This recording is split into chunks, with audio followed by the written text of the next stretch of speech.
જય શ્રી રામ, જય ભીમ, જય જોહાર. સાથે આપણે કલમ 8ની શરૂઆત કરીએ છીએ. કલમ 8 એટલે આપણને દંડ થાય ત્યારે દંડ ભરવા માટે જે બાબતોનું ધ્યાન રાખવું એ બાબત, જવાબદારી રાખવી એ બાબત કલમ 8માં સમજાવવામાં આવ્યું છે. તો કલમ 8 આપણે હવે સમજશું. આશા રાખું છું કે આગળની કલમ તમે સમજ્યા જ હશો, અને નહીં સમજ પડી હોય તો કોમેન્ટમાં જણાવતા રહેજો. ધીરે ધીરે આપણે આપણા વિડીયોમાં ઇમ્પ્રુવમેન્ટ લાવશું જેમ જેમ આગળ વધશું તેમ. તો ચાલો આપણે કલમ 8ની શરૂઆત કરીએ છીએ. તો કલમ 8માં છે 1, દંડની રકમ જણાવવામાં આવી નથી. દંડ કેટલો ભરવો તેની જાણ કરવામાં આવી નથી, એટલે દંડ અમર્યાદિત છે. પણ ગભરાવાની જરૂર નથી, કેમ કે દંડ અમર્યાદિત છે, પણ નિયમ એ પણ છે કે દંડ વધારે પડતો ન હોવો જોઈએ.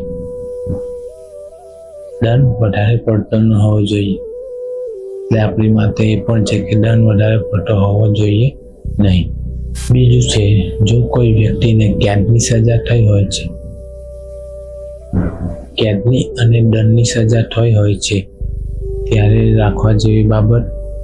બીજું છે, જ્યારે કોઈ વ્યક્તિને ફક્ત દંડની સજા થઈ હોય છે ત્યારે રાખવા જેવી બાબતો.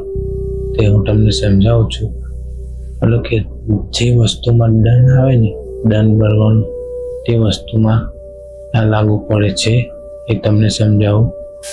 તો જ્યારે કોઈને દંડની સજા થાય છે અને તે દંડ ભરવામાં સક્ષમ ના હોય કે દંડ ભરવામાં રાજી ન હોય, તો ત્યારે ન્યાયાધીશ તેને દંડના બદલામાં કેદની સજા આપી શકે છે. એટલે દંડ ના ભરીએ તો તમને કેદની સજા મળશે, એમ સમજો, એમ થાય.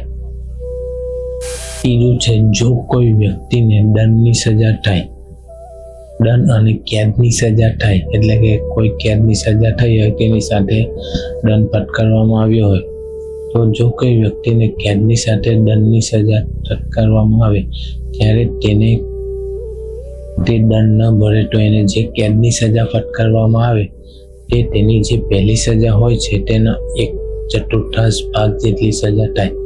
એટલે આપણે ગણિતમાં ભણ્યા તો હશે ને કે 1 હોય તેના 4 ખૂણા હોય તેના છેલ્લા ભાગની સજા, એટલે વધારેમાં વધારે ચોથા ભાગની સજા થાય. એ સજા જે કેદની સજા હોય છે તેના ચોથા ભાગની સજા, એટલે જે પહેલી કેદની સજા હોય છે તેનાથી ઓછી, એમ સમજવું.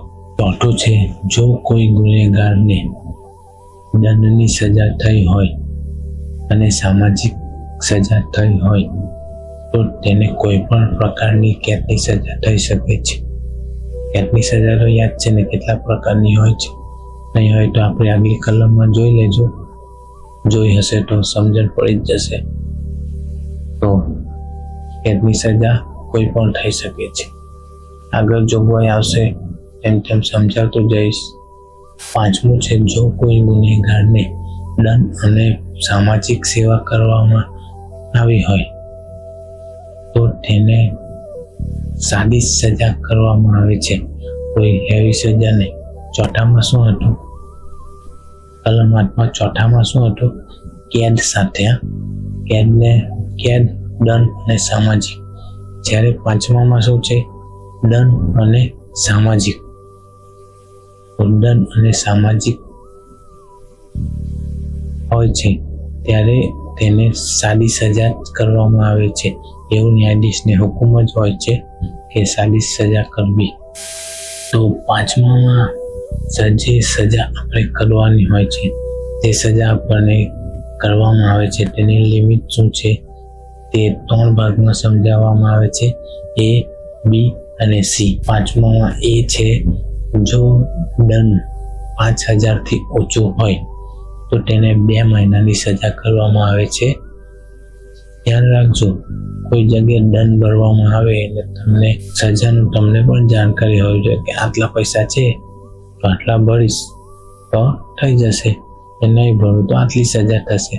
આટલું તમે જાગૃત થાવ તો તમને કોઈ ડરાવી નહીં શકે કે 6 વર્ષ 7 વર્ષ ગાલ દે, આપણે ગભરાઈ ગઈએ ને. સરકારી કામમાં એવું જ હોય છે ને કે આપણે જાણકારી ન હોય તો આપણને ગભરાઈ દેવામાં આવે. તો આગળ વધતા જઈશું. એ છે 5 વર્ષથી ઓછામાં હોય તો 2 મહિનાની સજા થાય છે. બી છે જો દંડની રકમ 10,000થી ઓછી હોય તો 4 મહિનાની સજા થાય છે. 4 મહિનાની સજા થાય છે. સાંભળજો ધ્યાનથી. સી છે જો કોઈ બીજા કેસમાં વધારેમાં વધારે 1 વર્ષની સજા થઈ શકે છે. એ ન્યાયાધીશ પ્રમાણે હોય છે કે કેટલી કરવી, પણ વધારેમાં વધારે 1 વર્ષની થાય છે એમ સમજવું. તો એ બી ને સી સમજી ગયા ને. 4 મહિના 2 મહિના અને 1 વર્ષ, મતલબ 2 મહિના 4 મહિના ને 1 વર્ષ. છેલ્લામાં ધ્યાન રાખજો 1 વર્ષ એ ન્યાયાધીશના હિસાબે હોઈ શકે. ન્યાયાધીશ તમને જે સજા કરે છે, પણ આપણી જાણકારી હિસાબે આપણે જાણકારી રાખવી જોઈએ. છઠ્ઠું છે જો કોઈને દંડની સજા કરવામાં આવે અને તે દંડ ભરપાઈ કરી દે, કેદની સજા કરવામાં આવે, મતલબ કે દંડને બદલામાં એને કેદની સજા કરવામાં આવે. છઠ્ઠું છે જો કોઈ ગુનેગારને દંડની સજા કરવામાં આવે અને તે દંડ ન ભરે તો કાયદાકીય રીતે તેને વસૂલી કરવામાં આવે તો તેને સજાનો અંત આવે છે એમ સમજવું. આમાં એવું છે કે આપણી મરજી પણ નહીં ચાલે. અમુક વાર કોઈ કાયદાથી વસૂલ કરવામાં આવે તો પણ તમારી સજાનો અંત આવે છે. ન્યાયાધીશ પર આધાર છે. છઠ્ઠામાં બી છે કે જો દંડ ન ભરે અને તેને કેદની સજા કરવામાં આવે, પણ જો તેને સજા પૂરી થતા પહેલા તે જો દંડ ભરી દે તો તેને તાત્કાલિક ધોરણે છોડવામાં આવે, તેની સજાનો અંત થાય છે. ઉદાહરણ તરીકે સમજાવું તમને. સુરેશને 1,000 રૂપિયાનો દંડ થયો. તો સુરેશને 1,000 રૂપિયા ભરવા નથી માંગતો, તો સુરેશને 4 મહિનાની સજા થઈ. 4 મહિનાની સજા થઈ. આ એક ઉદાહરણ છે, સિરિયસલી નહીં લેવું. 4 મહિનાની સજા થઈ. 1 મહિનો પૂરો થાય અને સુરેશ 700 રૂપિયા ભરી દે છે. 1 મહિનો પૂરો થાય અને સુરેશ પછી 700 રૂપિયા ભરી દે છે તો સુરેશની સજાનો અંત આવે છે. સુરેશને તાત્કાલિક ધોરણે છોડી દેવામાં આવે છે. તો એમાં આ વાતનું ધ્યાન રાખજો કે દંડના બદલામાં કેદની સજા થાય, પણ તમે ભરી દો તો તમને તાત્કાલિક ધોરણે છોડી દેવામાં આવે. એમાં પછી 3 મહિને ભરવાના હોય તો ઓછા પૈસા થાય. એ રીતે જેમ પ્રમાણે પૈસા વસૂલ થતા થાય તે તમે અડધા ભરી દો તો તમને તાત્કાલિક ધોરણે છોડી દેવામાં આવશે. 7મું છે દંડ અથવા કે સજા.